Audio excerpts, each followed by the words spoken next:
Olá pessoal, hoje a gente vai continuar com a nossa aula de filosofia e política. Bom, na aula anterior a gente falou um pouquinho sobre o John Locke e as bases do liberalismo e o Hegel, que citou em suas ideias o Estado como uma instituição que pairaria sobre a sociedade civil e poria fim às contradições, aos conflitos entre as classes sociais, já que, no posicionamento do Hegel, essas mesmas classes, a sociedade civil por si só não conseguiria chegar a esse fim dos conflitos. Bom, um dos filósofos que leram Hegel e que discordaram dele foi o Karl Marx. Então, Karl Marx ele vai discordar da tese do Hegel de que o Estado põe fim aos conflitos da classe social, das classes sociais. E isso porque o Estado não pairaria sobre a sociedade civil. Ao contrário, ele é subordinado à sociedade civil. Então, o que o Marx chama de sociedade civil é o que é a configuração tomada, né, de empréstimo, ou melhor, imposta pela classe dominante. No caso do Marx do século XIX, seria a burguesia.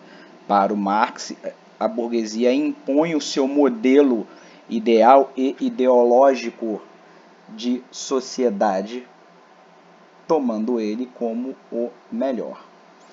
E a gente já sabe que, por Marx, esse modelo ideológico imposto pela burguesia serviria para mascarar o que o Marx chama de conflito de classes. Então, para o Marx, o Estado não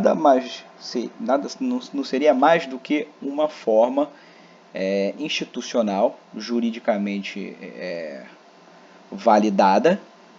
institucionalmente validada, da dominação da burguesia sobre o proletariado.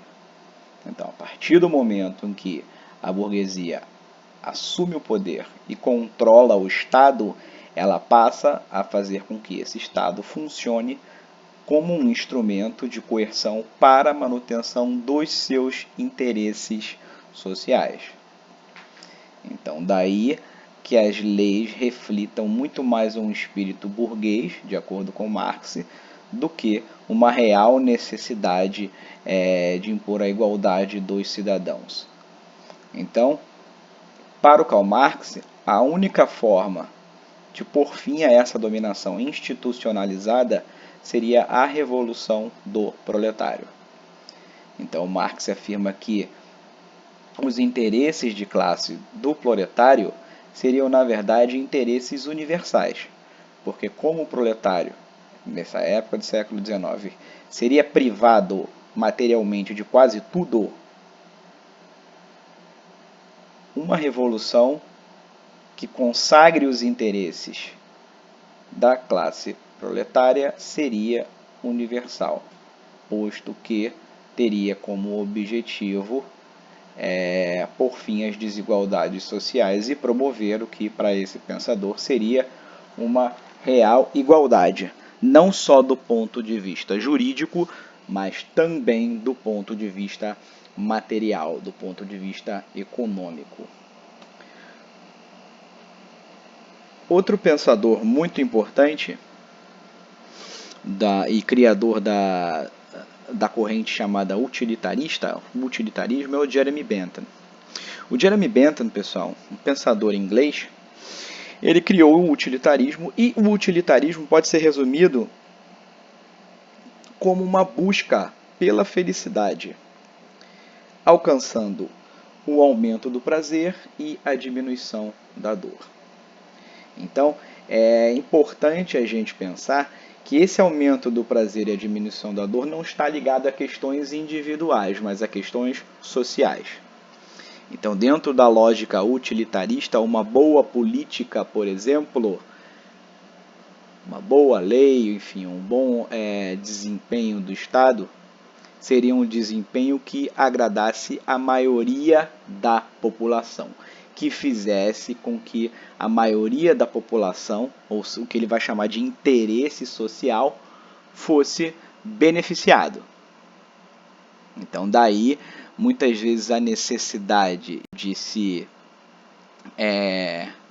pôr de lado interesses particulares, interesses individuais, para beneficiar o interesse social. Então, para ele, Jeremy Bentham, isso é sempre muito importante. E a principal contribuição dele nesse sentido vai ser sobre o sistema penal. Então, ele vai dizer que é uma época em que a legislação penal ainda está se formando, né, na maioria dos países.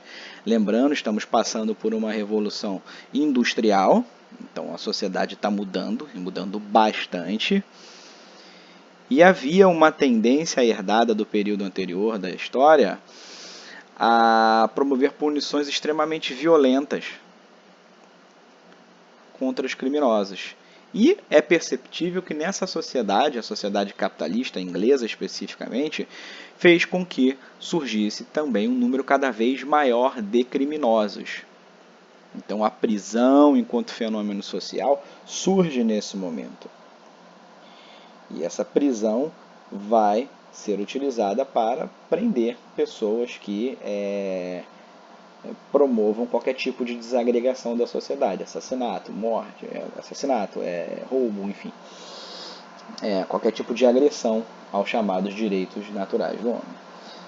Só que, para o Jeremy Bentham, o sistema ele deveria ser refinado, ele deveria ter como objetivo a melhora do indivíduo. E como é que se faria isso? Primeiro, tanto o sistema penal como a própria punição em si deve frear os interesses do indivíduo, em benefício do interesse social. Porque individualmente o criminoso acha vantagem no crime, a sociedade não. Então nós devemos pensar na sociedade e não no indivíduo para que essa punição seja efetiva. E, acima de tudo, a punição deve ser proporcional ao crime. Ou seja, para que o criminoso, de acordo com o Bentham, não exagere no crime. Então, por exemplo, se ele furta, mas for denunciado, a tendência é que ele furte e, na sequência, ou que ele roube, ou na sequência, mate, cometendo um latrocínio. Então, na cabeça do Bentham, uma punição adequada seria fonte também de uma possível redução do crime. Com isso, terminamos o conteúdo de O Estado por aqui.